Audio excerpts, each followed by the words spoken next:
Ce matin, vous avez eu ici à Boikon la mission du comité de suivi de la mise en œuvre des recommandations des États généraux de la société civile qui s'est tenue les 18 et 19 décembre 2018 à Cotonou. Et ce comité avait pour mission de venir restituer et de vulgariser les actes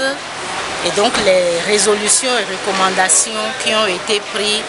lors de ces États généraux de la société civile.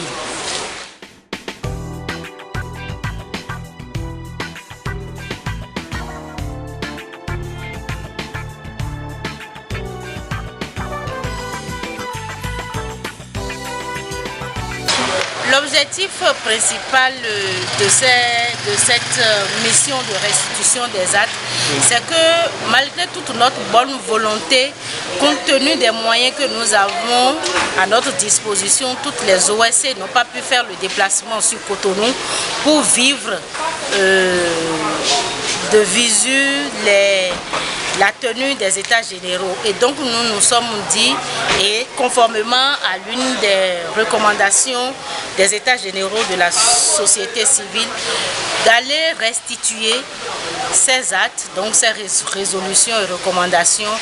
au niveau des départements pour que toutes les OSC qui n'ont pas pu faire le déplacement puissent être au courant des résolutions et recommandations qui ont été prises et commencer par prendre les dispositions qui s'imposent aussi bien au niveau de chaque OSC qu'au niveau de l'ensemble des OSC dans chaque commune et dans chaque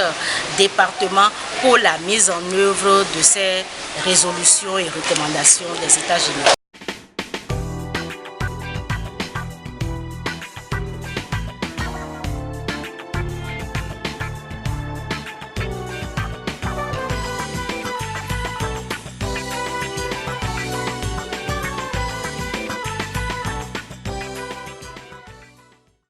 Les points autour desquels nous avons échangé, c'est toute la procédure qui nous a menés jusqu'aux États généraux, les résolutions et recommandations de ces États généraux et en dernier ressort, les actions ou les activités qui vont être enclenchées jusqu'au lendemain de cette restitution des États généraux. Et donc il faudra retenir globalement 4 grandes résolutions que ces États généraux ont accouchées. La première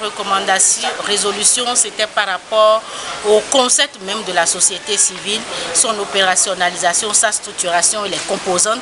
Et donc désormais on retient que ces 4 composantes, la première les associations, la deuxième les OSG, la troisième les organisations socio-professionnelles et la quatrième les syndicats. Voilà la nouvelle architecture qui a été retenue au sortir des États généraux. La deuxième grande recommandation, c'est par rapport à l'amélioration de la gouvernance interne au niveau des OSC. Et là, ça s'est décliné en des recommandations phares, ces recommandations qui sont allées de la mise en place d'un organe de régulation jusqu'au financement et jusqu'à la mise en place d'un code d'éthique et de déontologie. La troisième grande résolution, elle est relative à tout ce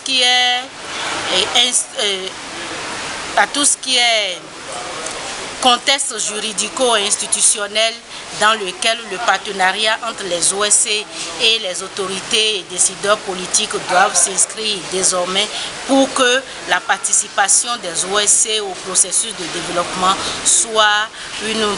participation institutionnalisée. Donc la mise en place d'un cadre légal et approprié, institutionnel approprié à l'exercice, à la participation des OSC. Et la dernière recommandation, la dernière grande résolution est relative à l'efficacité de la contribution des OSC dans les secteurs de développement et leur financement aussi. Parce que justement, toutes les problématiques de financement sait toutes les problématiques de ne pas prêter flanc au blanchiment de capitaux, au financement du terrorisme. Les organisations de la société civile doivent être au parfum de toutes ces dispositions-là pour ne pas prêter flanc à ces financements qui ne sont pas républicains. Voilà en gros les quatre grandes résolutions, et chaque résolution a été déclinée en des recommandations avec des activités qui vont commencer par être exécutées, par être réalisées à partir au lendemain de cette restitution. Donc voilà ce autour de quoi nous avons pu échanger avec les OSC.